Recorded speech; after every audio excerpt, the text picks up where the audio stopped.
Olá, muito bem-vindo ao nosso encontro de hoje, não é? O nosso programa que vai ao ar de segunda a sexta-feira, sempre às 8 da noite no horário de Portugal, através das nossas redes sociais, seja pelo Facebook, YouTube também, Instagram, você pode conferir o nosso programa, não é? Que sempre vai de forma inédita pelas nossas redes sociais. Também você pode conferir, não é, pela rede super de televisão que nos transmite de segunda a sexta, porém no horário alternativo, às 5 da tarde, né? Mas seja pela rede super ou pelas nossas redes sociais, você é muito bem-vindo a participar do nosso encontro.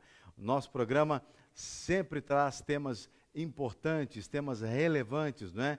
Que trazem realmente informações que são interessantes na vida cotidiana de cada um de nós. No programa de hoje, nós temos, o programa hoje está todo saúde, não é? Nós teremos a participação de dois profissionais da saúde, dois doutores, né? O doutor Ageu Urias, ele é angiologista e vai falar conosco sobre problemas de circulação sanguínea, problemas de varizes, coisas do gênero, né? E também teremos a presença da doutora Renata Moran, que é ortodontista, né? Você vai saber direitinho o que um ortodontista faz e cuida, não é, da saúde bucal, para que as pessoas tenham, não é, uma formação saudável e adequada da sua dentição. E muito mais do que isso, não é? Bem, você pode então divulgar o nosso programa. Se você ainda não é inscrito no nosso canal no YouTube, faça isso. Se inscreva, não é? Ative as notificações, deixe aqui o seu gosto. É muito importante para nós, para fomentar o nosso canal. Temos também a nossa página no Facebook, você pode seguir a nossa página no Facebook. E ainda temos o nosso número de WhatsApp, não é? O número de Portugal, mais 351 9190 9190, número para o qual você pode mandar também a sua pergunta para que nós possamos interagir. Bem, eu já tenho aqui a nossa convidada, a doutora Renata, que eu vou pedir licença para chamá-la de Renata, não é? Renata, seja muito bem-vinda ao nosso programa, viu? Obrigada, pastor. Obrigada pela oportunidade de estar aqui e poder contribuir um pouquinho com os pais, né? Nós vamos falar um pouquinho dos miúdos hoje, sobre a saúde bucal. Os miúdos cá em Portugal são as crianças, né? São Isso. chamadas de miúdos. A Renata é membro da Igreja Batista da Lagoinha aqui no Porto, a esposa também do doutor Marcelo, né? Que outro dia É. estava aqui com um perfume assim. O Marcelo usa aquele perfume em casa, não, né? Não, pastor, não usa. Graças a Deus, ele tem um perfume muito bom. Para quem não acompanhou o programa, o doutor Marcelo teve aqui, falando, ele é dentista também, falando sobre o uso de máscaras, né? E aquilo que inclusive está no nosso canal, no YouTube e também no Facebook, você pode acompanhar, falando sobre os riscos de problemas de saúde bucal com o uso indevido e inadequado das máscaras. E eu brinquei muito com ele, porque ele trouxe um perfume aqui que não era muito bom, né? Fico feliz de Pois. saber que não é o perfume de Adler. Bom, Não. mas com você nós vamos falar sobre essa questão da saúde bucal também, mas você trouxe para nós aqui informações que são importantes, especialmente para os papais e mamães, né? Nós vamos Exato. falar sobre problemas que podem acarretar uma má formação na boca, é isso? Isso. Na verdade, eu me formei em ortodontia, em ortodontia, desculpa, em odontologia em 2002, né, Uhum. em São Paulo. E depois, em 2007 até 2009, eu fiz a especialidade de ortodontia e ortopedia funcional dos maxilares. Né? A ortodontia e a ortopedia funcional dos maxilares, na verdade, ela é uma especialidade dentro da odontologia Uhum. relacionada ao estudo, à prevenção e ao tratamento dos problemas de crescimento, de desenvolvimento, Sim, né, e de amadurecimento dos arcos dentários e também da face. Não sim. é? Ela trata, na verdade, as disfunções dentofaciais. A ortopedia funcional, na verdade, ela é um bocadinho diferente da ortodontia convencional, porque, primeiro, ela trata os miúdos, né, em idade de crescimento. E aqui em Portugal nós chamamos de ortodontia precoce ou interceptativa, né, que é aquela ortodontia que os pais levam quando de 7, 8, 9 anos, usam os aparelhinhos móveis, às vezes para expandir o arco, para descruzar dentes, para tratar disfunções de língua, de lábios, né, miofuncionais, que a gente chama, que tudo isso vem acarretar, pode acarretar, né, isso estando em disfunção, a má formação tanto óssea e facial, não é? Dando problemas estéticos, até de assimetrias faciais, como também dentárias. Então a pessoa, por exemplo, se não começar a tratar já na infância, pode se tornar um adulto com deformações na face por causa de um problema de dentição, por exemplo? Sim, sim, porque o crescimento, a gente na verdade, no DNA da pessoa já está o que ela vai crescer, né? O tanto que ela vai crescer. Então a gente não tem como travar esse crescimento e nem fazer crescer, mas a gente orienta através dos aparelhos esse crescimento. Então nós vemos muitos adultos, por exemplo, que têm, vê-se andando por aí, né? Pessoas com queixo muito grande, ou pessoas que não têm queixo, que têm o queixo muito retruído, que a gente chama, e isso acaba causando realmente ou assimetrias, ou queixo meio de lado. Então isso porque teve uma disfunção ao longo do crescimento. Sim, que dependendo do que, por exemplo, em idades tenras, por exemplo, na idade da troca dentária, um dente nasce, por exemplo, o de cima é para nascer por fora do de baixo. Quando ele nasce por dentro, que a gente chama de mordida cruzada, aquele toque prematuro acaba travando o crescimento da maxila. Então, por exemplo, pode ser, se isso não for tratado, a maxila fica mais afundada e aí a menina ou o menino, por exemplo, fica com o lábio... Maxila seria o maxilar? Maxila é o osso superior e a mandíbula é o de baixo. Então, ela ficaria, por exemplo, poderia ficar com o lábio um bocadinho mais... descaído de um lado, porque a dentição está mais para dentro do que deveria estar. E poderia ter sido tratada sem problema nenhum na idade tenra. Já que você falou da questão da idade tenra, por exemplo, Renata, qual o período de crescimento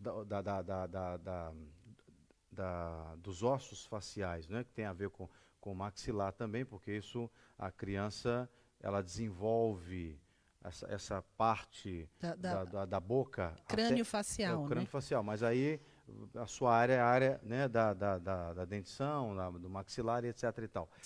Até que idade isso se desenvolve? Né? Uma criança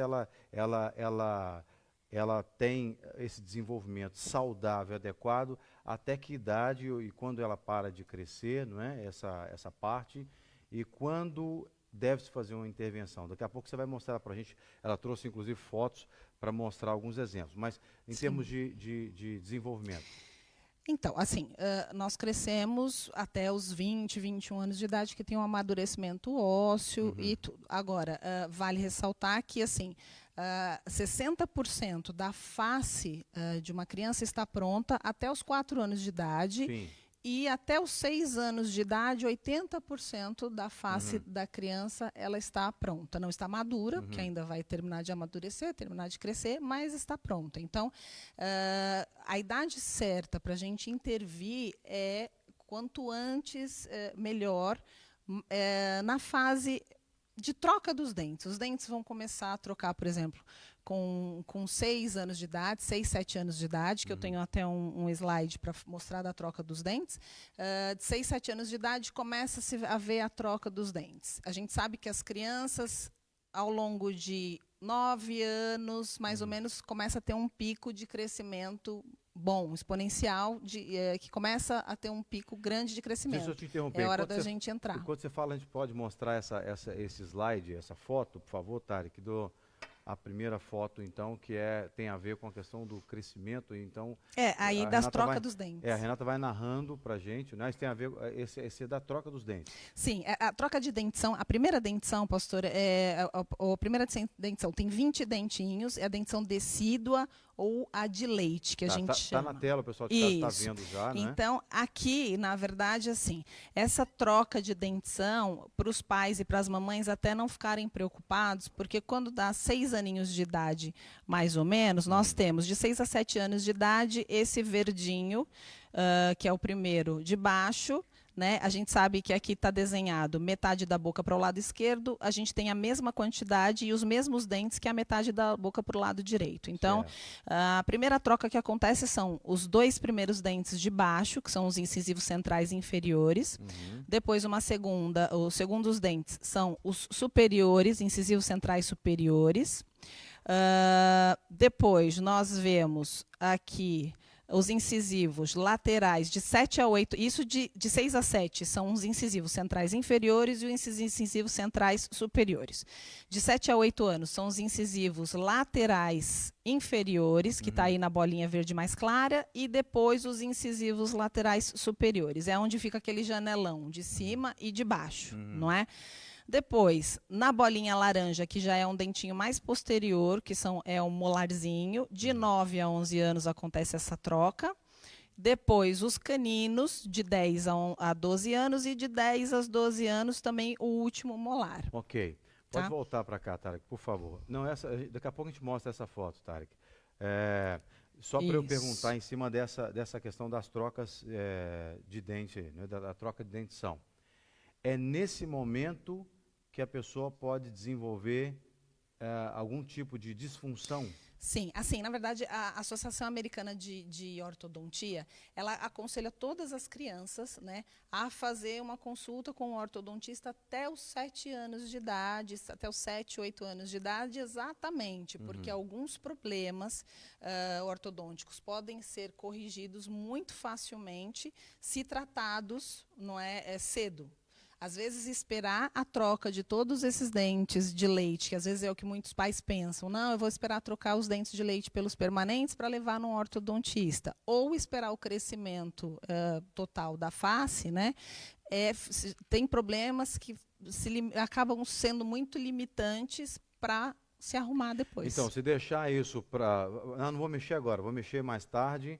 Ou seja, pode piorar a situação da criança. Tem coisas que são muito simples de resolver numa idade tenra e depois fica muito complicado. Por isso tem muito adulto que tem muitos problemas, inclusive não só estéticos, mas até também de saúde, acarretados por causa de uma disfunção dessa, né? Sim. Vamos supor, porque nós estamos falando aqui da prevenção, não é? Sim. O ideal seria a prevenção, mas chega um adulto que o pai e a mãe não olhou para aquilo, não cuidou daquilo, depois se torna um adulto, né? É possível, na idade adulta, ter algum tipo de correção para isso? Sim, nós temos a ortodontia convencional, que hoje em dia é muito realizada, de adolescentes que já estão terminando seu crescimento, e adultos também. É claro que tem correções dentárias, descruzar um dente, ou fazer correções de apinhamentos, que é o que muitas pessoas... Apinhamentos é quando os dentes não tem espaço, não é? Tem um dente em cima do outro e falta espaço, às vezes extraindo outros dentes, a gente aquele consegue dente corrigir. Que no Brasil a gente chamava de dente encavalado, é isso? Exatamente. Né? Encavalado porque era um em cima do outro. Um em cima do outro, exato. E por problemas estéticos, porque hoje em dia a gente sabe que a estética é uma demanda muito grande e cada vez mais o sorriso, as pessoas realmente procuram só para alinhar os dentes, só para nivelar, não é? Mas tem coisas que são realmente, chegam num determinado problema crânio-facial ou de crescimento ósseo disfuncional, que se tivesse sido corrigido em idade tenra, teria correção normal, por exemplo, uma mordida aberta ou alguma coisa do tipo. Ou, se passar por essa fase e não tiver a correção, muitas pessoas têm que lançar mão de cirurgias para colocar no lugar. O que é mais complicado, né? Deve ser, além de mais dispendioso também, é mais traumático e mais dolorido, mais sofrimento para a pessoa. Então, se você é um adulto que já passou essa situação e precisa de fazer a correção, lamentavelmente, né, vai ter que fazer uma correção cirúrgica. Mas vamos trabalhar então aqui, né, que é o nosso foco principal hoje, para que o papai, a mamãe, né, o vovô, a vovó, o tio possa prestar atenção na mordida da criança ou na dentição da criança, não é? Nós vamos mostrar mais a segunda foto, Sim. que é um problema que já é decorrente dessa disfunção, correto? Não, então é a terceira foto, Tarek, por favor. Seria Não, essa segunda foto, pode passar a segunda foto que eu Pô, vou explicar mais uma. Isso. A segunda. Não, é a anterior. Isso. A foto anterior, por favor. É que aqui falando anterior é o seguinte, falando já da troca da dentição, exatamente, na troca da dentição, a gente vê as mães muitas vezes desesperadas, porque esse dente aqui que está na foto, tanto de cima quanto de baixo, que está nascendo aqui, a foto do meio e a foto da direita. Exatamente. Ele é o primeiro molar permanente. Eles são dentes que nascem aos 6, 7 anos, junto com a troca dos dentes da frente. Então, o miúdo começa a trocar os dentinhos de leite da frente e esses dentes de trás, tanto em cima quanto embaixo, eles nascem atrás de todos os dentes de leite. Não cai nenhum dente para ele nascer. Então, às vezes, o pai e a mãe não percebem, porque não cai dente, a criança não se dá conta, porque às vezes não dói. Tem crianças que reclamam, que está a rasgar a gengiva e os pais percebem, mas tem crianças que não reclamam. E aí são dentes que normalmente, pastor, são os primeiros dentes que dão cárie. Porque são dentes permanentes, são dentes que estão lá no fundo, as crianças não higienizam direito, não é? E são dentes que a gente vê depois na clínica, aos 12, 13 anos, crianças ou adolescentes que já perderam esse dente por conta de cáries. Então, tem que se tomar cuidado. Quando o miúdo começa a troca dos dentes inferiores e superiores de leite, mamãe e papai, abre a boca do miúdo e veja, com certeza, vai ter lá no último espaço um dentão grandão nascendo lá, que é o primeiro molar permanente. São dentes importantíssimos, dentes permanentes, não há troca deles, não caiu nenhum dente de leite para ele vir, e são dentes que precisam ser muito cuidados. Principalmente nessa idade, é bom fazer selante nesses dentes. Ok, selante é uma espécie de proteção. Exatamente. Para não dar cárie e tudo, Exatamente, né? para cuidar desses dentinhos. Pode passar o próximo, Tarek, por favor? Aqui. Não é essa, Isso. Aqui nós vamos entrar, na verdade, em 5 problemas que os papais diagnosticarem entre os 6, até os 6, 7 anos. O papai e a mamãe têm que observar e ver, olha, realmente é algo que precisa ser tratado. Eu preciso levar no ortodontista e preciso tratar, porque senão vai realmente ocasionar um problema facial, vai ocasionar um problema mais sério, tá bem? Esse daqui, a foto é mordida cruzada anterior. É quando, a primeira foto você vê os dentes já até desgastados, porque o miúdo, na segunda foto, quando ele trinca ou quando ele morde, né? Ele bate os dentes de fora, os dentes de baixo por fora dos dentes de cima. Então isso a gente chama de mordida cruzada anterior, porque na verdade os dentes superiores eles têm que saltarem para fora dos de baixo, como se fosse uma tampa numa caixa. Já é normal. A tampa tem que ser maior do que a caixa para poder encaixar. Tem que ser mais avançado. O superior tem que estar mais avançado. Exatamente. Do que os inferiores. Então, nesse caso aqui, a mordida... Mas não pode ser muito, né? Não. Aí porque às vezes a pessoa tem o contrário assim, ó. Assim, a pessoa tem dente assim, ó. Aí não é normal, né? Não, aí está muito saltado. Né? O limite é 2 milímetros de um dente para o outro. É muito pequeno, né? Que é o normal que a gente fala. Então, aqui é algo que se o miúdo está a travar, a trincar ou a morder e está trincando com os de cima por trás dos de baixo, é um problema que tem que ser tratado. Aqui, no caso, na foto, na terceira foto, a gente vê até que o de baixo aqui da frente é um permanente a nascer. Sim, na foto da direita lá. Exatamente. É um permanente já a nascer, só que o superior, quando ele trinca, não vai permitir com que o inferior Não, aí você está olhando saia. A foto do meio ali no Não, caso, não. Né? É a foto da direita. Né? Exatamente. Sim, é a toda da direita. Ou seja, se não descruzar tá aqui essa mordida... A setinha verde Exato. aí, apontando, exatamente. Se não descruzar essa mordida, o dente permanente que está a nascer aqui embaixo, ó, ele não vai conseguir sair. Isso vai provocar sérios problemas. Então, outra disfunção seria a mordida cruzada, não é? Anterior, exatamente. Anterior. E aí nós temos mais exemplos. Temos mais um slide aí de um outro problema que os pais também devem ficar de olho. Aqui, mordida cruzada posterior. Posterior. Aqui é bem o exemplo da tampa e da caixa, pastor. Você consegue perceber que a caixa, que é a mandíbula, os dentes de baixo... Deixa eu só fazer uma inferência aqui. Essa foto, mostra de novo a foto, por gentileza. Essa foto da esquerda, Sim. a impressão que eu tenho é que essa criança dormia chupando o dedo, não é o dedão assim, empurrando o dente. Porque, ou seja, o dedão ali na boca... Tem muita criança que chupa dedo faz isso, não tem? Sim, é que a mordida aberta, que é um dos próximos problemas que eu vou falar sobre isso, sobre hábitos, dedo, chupeta. Pode voltar para a gente aqui, que a gente fica conversando. Você conversa assim, talvez você foi uma criança que chupou o dedo dessa forma, né? Exatamente. Nós temos que correr, porque o Tarek já fez sinal com o nosso tempo. Jura? Bem que você falou que o tempo ia passar e a gente Meu não ia pai. conseguir falar tudo. Bom, vamos lá então, você vai rápido. Ter que voltar de novo, então. Não, pelo amor de Deus. Bom, vamos lá, então rápido. A mordida cruzada posterior é quando acontece exatamente isso. Tarek, põe para mim, por favor. Isso. É quando é bem a tampa e a caixa, quando a caixa está maior do que a tampa. Você percebe que os de cima estão mais...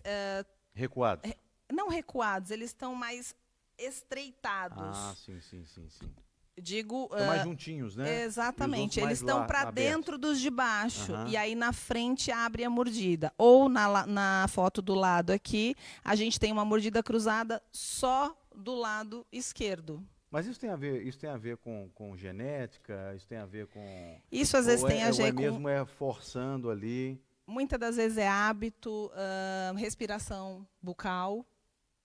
Ao invés de respirar pelo nariz, fica respirando pela boca. Respira pela boca, exatamente. Então quer dizer que se a criança tiver um problema suponhamos que ela tiver um problema de adenoide, porque agora eu me lembrei que o meu filho mais velho, o Ítalo, quando nasceu, 2 anos e pouco de idade, ele fez a cirurgia para tirar a adenoide e a amígdala, não é? Sim. Porque tinha dificuldade de respirar. Sim. Então, se ele não tivesse sido tratado naquela época do problema da adenoide e da amígdala, não é? Possivelmente ele teria desenvolvido de forma disfuncional a sua caixa fonadora, vamos dizer assim. Sim, também, assim, algumas, vamos dizer, especialidades que tem que trabalhar em conjunto com a ortodontia é o otorrinolaringologista e o fonoaudiólogo. Aqui em Portugal nós chamamos de terapia da fala. Certo. Então são 2 profissionais que a gente trabalha sempre, porque se o miúdo tem algum tipo de obstrução nasal ou obstrução por causa da adenoide grande ou por causa das amígdalas grandes, respira pela boca, isso vai causar muitos problemas dentários, a língua não vai estar no lugar certo, os lábios não vão ter a musculatura certa para poder pôr os dentes no lugar, e isso tudo influencia demais. Então é um alerta para o papai e para a mamãe, né, para olhar isso com carinho. Até a fala, porque crianças que têm mordida aberta, você percebe que elas falam assim. Como se estivesse falando com a língua atrás do dente, né? Tem alguns fonemas que não saem porque não tem tonicidade labial, porque não... Você manda a criança falar 33, você fala 33. Aí pode, leva é na claro Renata. Que tem outras claro, sim, eu estou brincando. Não é aqui, só ortodôntico, mas o assunto é sério, né? Sim, precisa... Bom, eu vou pedir que você já termine as próximas fotos para a gente encerrar, senão... Pronto, eu não vou poder nem mostrar a paciente principal aqui, mas pronto. Passa para a mordida. A próxima. É que aqui é a Estherzinha, eu conheço essa boca aí, essa boca eu conheço. A filha do pastor, que foi exatamente um caso de mordida cruzada unilateral. Sim. Não é? Que estava ali, a boquinha da Esther, do lado aqui onde os dentes estavam cruzados, ela estava com o lábio até um pouquinho mais afilado do que do outro lado, já. Sim. Não é? E depois foram o quê, pastor? 3 mesinhos, 4? Por aí, usando um freiozinho, um aparelhinho, né? Um freiozinho. Como chama aquilo? É um aparelho removível que tinha um parafusinho para a gente poder expandir e tinha 2 molinhas para jogar os dentes para fora. É um aparelhinho simples, é claro que precisa da criança colaborar, porque é um aparelho móvel, não é? Mas a paciente foi um espetáculo. E foi muito bom o tratamento que a Renata fez na Esther e corrigiu mesmo. E agora ela está com 10 aninhos e eu já até vi ela hoje e realmente agora é só acompanhar a troca, porque ela já está tendo a troca dos dentes do lado, então é só acompanhar. Às vezes não precisa fazer mais nada. E às vezes precisa de uma segunda etapa, que é a correção do aparelho fixo ortodôntico, mas aí sim precisa se esperar a dentição permanente. A gente tem mais alguma coisa aí? Teria a mordida aberta e o último, que eu acho que é interessante, que uma mãe até... Último slide, Tarek. Por favor, último slide, Tarek. A mordida aberta, que eu ia falar realmente dos hábitos, da chupeta, do dedo, que são Isso. muito deletérios para as crianças. Tá ali. E precisa se tirar até os 4 anos de idade, porque senão vai causar muitos problemas. E depois as crianças às vezes não conseguem tirar esse hábito. Eu já tive pacientes com 30 anos que chupava dedo. Meu Deus. Pois, e aí acaba virando um apego emocional, alguma coisa que eles realmente se apegam por não conseguirem resolver seus problemas e escondidos acabam. Aí é um trabalho, pode voltar, Tarek, aí é um trabalho multifuncional entre o psicólogo e o dentista. Né? Exatamente, exatamente. Bom, Renato, eu quero te agradecer. Olha, eu sei que você nem percebeu que passou tão rápido Pois assim, né? Eu sei que você queria ficar mais tempo aqui, mas infelizmente não vai ser possível, viu? Pronto. Muito obrigado. Tá bem. E prepara outro tema que nós teremos você aqui em algum momento, tá, viu? Tá bem, obrigada. Um abraço Pastora, para a família. Obrigada. Bem, eu tenho certeza que você deve ter gostado desse tema, né? Porque foi um tema muito interessante. E agora a gente vai para um outro tema muito legal também. Nós vamos falar com o doutor Ageu Urias, que é angiologista, não é? E ele vai falar conosco sobre a questão das varizes. Então, já vamos falar com ele. Vamos tê-lo conosco aqui já já. E aqui está ele, doutor Ageu. Seja bem-vindo. Que bom tê-lo conosco aqui no nosso encontro. Muito obrigado pelo seu carinho em nos atender. Muito obrigado por aceitar o nosso convite. Doutor Ageu é um grande amigo, um homem de Deus, um cristão, não é? Casado com a Michele, é o papai da Rebeca. Como estão as coisas aí em Belo Horizonte, doutor Ageu? Boa noite, Jean, pastor Jean, equipe, todos que nos prestigiam neste programa tão instrutivo, maravilhoso que é o nosso encontro. Aqui está tudo caminhando bem. Para mim é um enorme prazer estar conversando com vocês e ainda sobre esse assunto tão importante, né, e tão atual até hoje, né, sempre atual, que são as varizes. Amém, isso mesmo. Para nós é uma alegria, viu? Vamos combinar uma coisa. A gente dispensa as formalidades aqui. Eu te chamo de Ageu, você me chama de Jean, que aí a gente agiliza a nossa conversa. Muito bem. Bom, Ageu, você é angiologista aí para o pessoal de casa, não é? Só reforçando, o angiologista, não é? Ele trata das varizes, não é? Da circulação sanguínea. Uma pergunta, uma curiosidade, né? As pessoas na sociedade em geral têm muito problema de circulação, há muito problema de varizes, de trombose. Como é que é esse índice de problema de circulação sanguínea em meio à sociedade? Sim, Jean. Na verdade, é o seguinte: se a gente for contar um breve histórico, né, desde lá em Atenas, né, na Grécia Antiga, já se tinha, né, desenhos sobre homens com varizes, segurando a perna, e isso veio propagando até os nossos dias. Né? Sabe-se hoje que, pela Organização Mundial de Saúde, que em torno de 30% da população mundial sofre com varizes. Né? Desses 30%, 70% mulheres e 30% homens. Então, na nossa atualidade, o que a gente vê é que realmente muitas pessoas ainda padecem com as varizes, né? E isso, é claro, traz muito transtorno, muito incômodo, né? E quando as pessoas são acometidas por essa patologia, por essa doença. 30% é um número muito alto, né, para a sociedade. Bom, quais são os problemas mais comuns advindos da má circulação sanguínea, né? A gente sabe que a questão das varizes são muito comuns nas pernas, dos membros inferiores, né? Mas quais são os mais comuns? Se não são esses, se tem mais, quais seriam os problemas mais comuns na questão da circulação?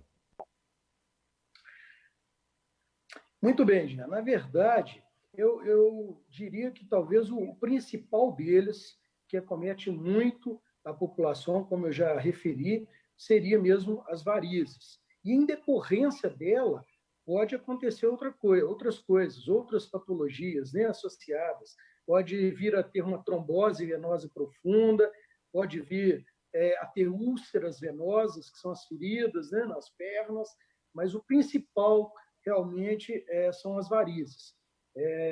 Isso causa muito transtorno, do tipo dores nas pernas, peso, sensação de cansaço, formigamento até, e além de um desconforto também estético, né?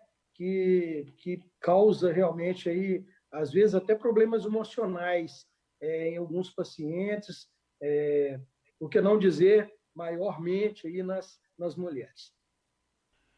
E também tem pessoas que podem até ter problemas pulmonares, né, por causa dos trombos e etc e tal. Uma coisa, você pode falar um pouquinho disso também, dos problemas gerais, mas eu queria só comentar uma situação que aconteceu com a minha esposa. Eu me lembro que quando nós engravidamos, né, a Kate engravidou do nosso primeiro filho, que é o Ítalo, o médico que a acompanhava, o obstetra, ele disse para ela, olha, infelizmente nós vamos ter que interromper a gravidez porque o bebê não está recebendo os nutrientes necessários por algum problema nos seus vasos sanguíneos que não tem passado para o bebê, não é, os nutrientes necessários, os vasos sanguíneos da placenta. Naquela época, isso há 21 anos atrás, esse médico era um médico que estava começando a se especializar em gravidez de risco, não tinha muita informação, não tinha muita literatura a respeito, então ele interrompeu a gravidez, o nosso filho nasceu prematuro de 7 meses, aí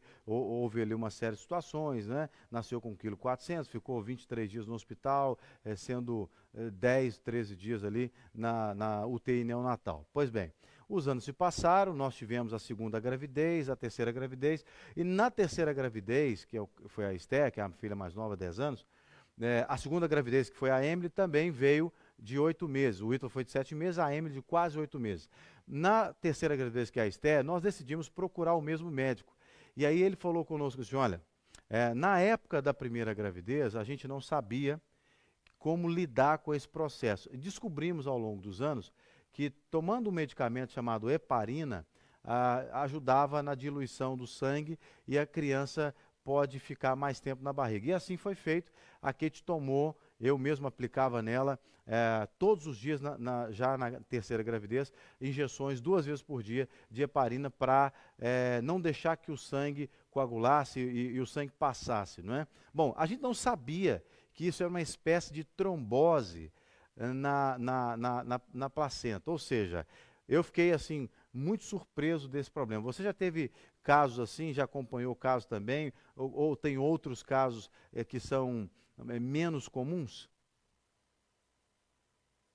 Muito bem, a gente acompanha, sim, né, lá onde que a gente trabalha, né, no centro de especialidades, concomitante, né, junto à ginecologia, obstetrícia, mas o que realmente acontece é que uma das complicações das varizes são realmente por não circular muito bem o sangue, e as veias estão doentes, dilatadas, então o sangue corre meio que devagar dentro do vaso, e aí então há uma grande chance, uma probabilidade aumentada de formação de um trombo, de um coágulo. E esse coágulo ele pode se desgarrar, né, daquela veia da perna e subindo e atingir um órgão-alvo, que a gente chama de órgão-alvo, que seria o pulmão, muito comum, também o cérebro, também o coração e os rins, enfim. Né? E no caso do pulmão, né, pode desenvolver o que você falou, o TEP, é o tromboembolismo pulmonar. Né? E ao atingir aí, o pulmão, a pessoa pode ter graves sequelas, né, de respiração, de falta de ar, né, e até ter complicações severas levando a óbito, à morte, inclusive. Né? Realmente, há trombose por várias situações hoje em dia, em várias idades, inclusive, né? Com os jovens cada vez usando mais hormônio, então, desde cedo, a chance é maior de tromboembolismo. Mas, no caso da Kate, sua esposa, né? Acredito que o uso da heparina tenha sido mesmo, né? Ela é um anticoagulante, seria mesmo para proteger, talvez por varizes, e para proteger que não houvesse essa formação do trombo evitando que esse trombo desgarrasse e parasse na placenta ou num órgão-alvo e complicasse tanto para a vida dela quanto para a vida da criança. Ageu, você disse que dentre esses 30% da sociedade que é atingido por problemas de circulação, sobretudo as varizes, 70% são as mulheres que são atingidas dentro desse universo. Por que as mulheres são mais atingidas, têm mais propensão a ter problemas circulatórios? Pois é, Jean. Na verdade, sugere-se que provavelmente as mulheres são mais afetadas dentro da população mundial. Como eu disse, 30% da população mundial apresenta aí as varizes, né? Mas 70%, quer dizer, quase duas vezes, um pouco mais, duas vezes a mais a mulher, enquanto 30% os homens, mas sugere-se principalmente pela existência do fator hormonal, né? Do hormônio na mulher, por ela ter a gestação, né? Que no período gestacional realmente há uma cascata, uma mudança no corpo da mulher e uma cascata de hormônios, sobem uns, aumentam outros e diminui outros. Então, pode ser em função disso, né, nesse período, mas também no período, como eu disse, as jovens hoje estão usando o anticonceptivo muito cedo, tanto oral, quanto injetável, quanto dérmico, e esses hormônios artificiais mexem também com os hormônios da mulher, e aí diminui essa proteção contra coágulos, alterando também, né, sugere-se que altera também o vaso e aumenta-se, então, a chance de ter trombose, varizes e outras situações assim de patologia, de doença circulatória. Então, muito provavelmente, é em decorrência dos hormônios. E, Ageu, pessoas, sejam homens ou mulheres, né, que sofrem de má circulação, que culminam em varizes ou até embolias pulmonares e coisas do gênero, né? Como que essas pessoas podem buscar tratamento e que tipo de rotina também elas poderiam desenvolver para melhorar sua qualidade de vida nesse estado de má circulação sanguínea? Muito bem, Jean. Agora você falou uma coisa muito interessante. Na verdade, eu trabalho principalmente, eu acho que a gente deveria focar, né, nós médicos, nessa situação de que o melhor tratamento é a prevenção, né? Então, uma forma de prevenir, né, essas varizes, uma forma de prevenir mais tarde, além da varize, uma TEP, um tromboembolismo pulmonar, né, talvez seja a melhor coisa a fazer, né? Então, seria o tratamento em si, né? Se a pessoa já tem as varizes, então seria tratar cirurgicamente ou tratar por ablação, que seria aí como se aquecesse o vaso e queimasse o vaso, ou tratar por escleroterapia, injetando um produto químico, provocando uma reação química inflamatória dentro do vaso e também fazendo com que esse vaso vire um cordão fibroso e depois seja absorvido pelo próprio organismo. Então, tem vários métodos de tratamentos, né, que podem ser feitos quando a pessoa já tem as varizes. Se ela deixou passar e da varize já tem um tromboembolismo, a coisa já complica. Já tem que entrar com anticoagulante, né, o tratamento é mais difícil, o risco é um pouco maior de complicações, mas eu bato naquela tecla que a melhor coisa é a prevenção. Então, é você evitar que chegue ao ponto das varizes, evitar que chegue aí a um tromboembolismo ou coisa do tipo. Então, como que se evita isso? Porque, por exemplo, eu sei que eu tenho aqui no meu pé uns vasinhos assim, mas eu fico muito tempo em pé, né? Eu tento às vezes me assentar, eu tento passar o dia de calçado com amortecedor, amortecimento. Bom, é o que eu presumo como leigo que pode ajudar a evitar isso. Mas você como especialista, imagine que eu estou numa consulta agora, né? Você no Brasil e eu aqui no Porto, em Portugal, fazendo uma consulta com você, e aí digo para você, doutor Ageu, como é que eu faço para eu evitar, para minha esposa evitar varize, trombose, má circulação?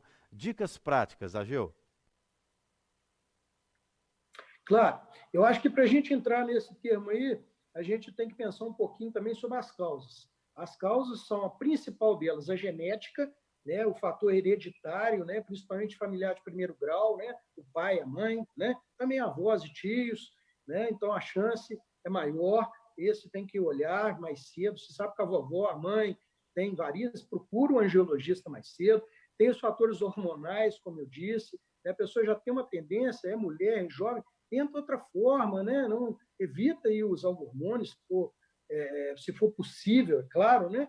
Tem a questão da obesidade, fazer uma atividade física, né? Por exemplo, né? Então a questão da obesidade também comprime muito os vasos, aumentando essa chance de varize e trombose. As gestações contínuas, mais de 2 gestações, principalmente, né? Aperta as veias, dificultando um pouco essa circulação, e a questão do sedentarismo, né? A pessoa muito sedentária acaba que ela deixa as panturrilhas ali mirradas, né? Vamos dizer assim, e aí não há aquela função de jogar o sangue para cima para vencer a ação da gravidade. E aí também aumenta a chance de ter as tromboses, as varizes.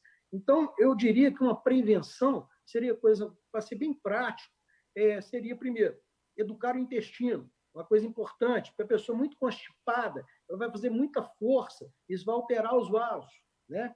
Outra coisa, evitar o uso de roupas apertadas, aquelas moças que usam aquelas roupas muito apertadas, calças apertadas demais, isso não é bom, é ruim para a circulação.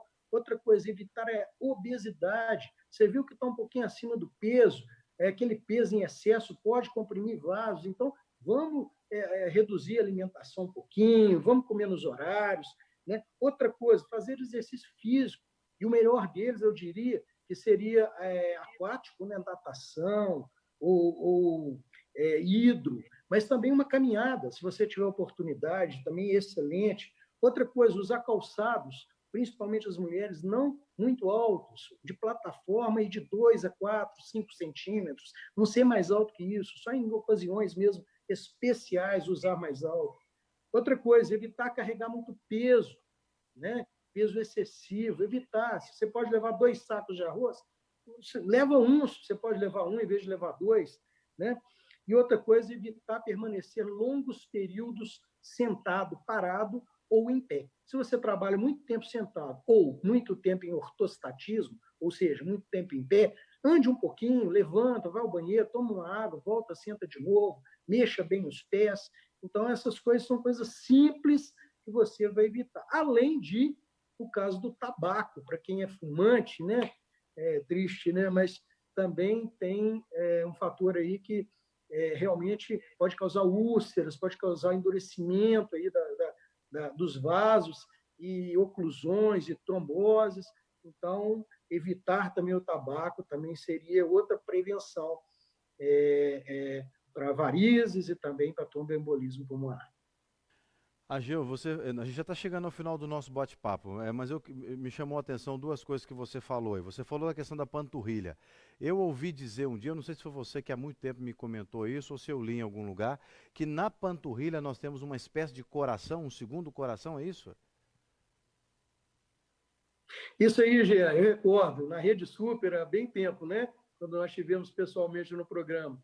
E eu comentei um pouco sobre isso. É verdade. Nós temos na panturrilha uma bomba, como se fosse uma bomba, uma bombinha. E quando você faz um movimento até do caminhar, ou do massagear, ou do mexer o pé, né? E aí você estica ali a panturrilha, tá certo? Você faz a compressão do vaso, fazendo com que o sangue, estimula o sangue a subir. E ali são vários vasinhos, a gente chama de coração de Barreau, né? Coração de Barreau. Então, exatamente por isso, ele tem uma função de um coração, como se fosse. É uma bombinha que faz o sangue subir, né? Vencendo a ação da gravidade e ajudando na circulação. Realmente, você lembrou muito bem, temos um coração na panturrilha, coração de barro. Eu tenho uma memória muito boa. Uma outra pergunta para a gente encerrar. Você citou a questão intestinal. Então, pessoas que sofrem de hemorroida, por exemplo, então certamente elas estão desenvolvendo ali sérios problemas de má circulação nesse caso? Sim, na verdade, as hemorroidas nada mais são do que varizes perianais, né? É claro que a gente deixa as hemorroidas para proctologia, para coloproctologia, que as tratam muito bem, e está mais relacionado à região anal, retal, então fica para procto. Mas não, realmente é uma varize perianal.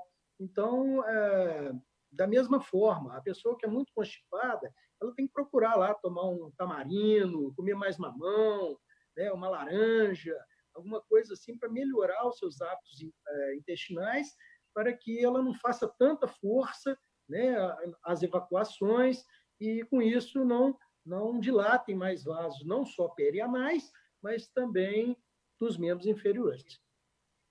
Bom, doutor Ageu, foi muito bom falar com você. Eu quero lhe agradecer. Por favor, as portas do nosso encontro, né? Ou melhor dizendo, o telão do nosso encontro está aberto para você. Sempre que tiver um assunto interessante, fala conosco. A gente quer também que o nosso público possa ter acesso a essas informações que são importantes, preciosas, são dicas que realmente nos ajudam a melhorar a nossa qualidade de vida. Muito obrigado pela sua participação. Um abraço para a Michele, para a Rebeca. Deus abençoe vocês e tenham aí dias especiais com o Senhor. Ok, Jean, muitíssimo obrigado. Amém. Eu que sou muito grato pelas portas que você tem aberto aí diante desse programa maravilhoso, nosso encontro, porque eu sei que pessoas serão informadas a respeito do tema, e isso é gratificante para nós, porque nós, como profissionais de saúde, o principal é levar essa informação. E quando você amplia, abrindo aí para as portas para a gente chegar até essas pessoas, isso para nós é muito gratificante e é uma sensação de realmente dever cumprido. Muitíssimo obrigado. Da mesma forma, estou à disposição para qualquer outro encontro, né? Outro nosso encontro, e um grande abraço para você, para toda a equipe técnica, né? Também para Kate, para os filhos, para os meninos, né? E um grande abraço e até breve. Muito obrigado.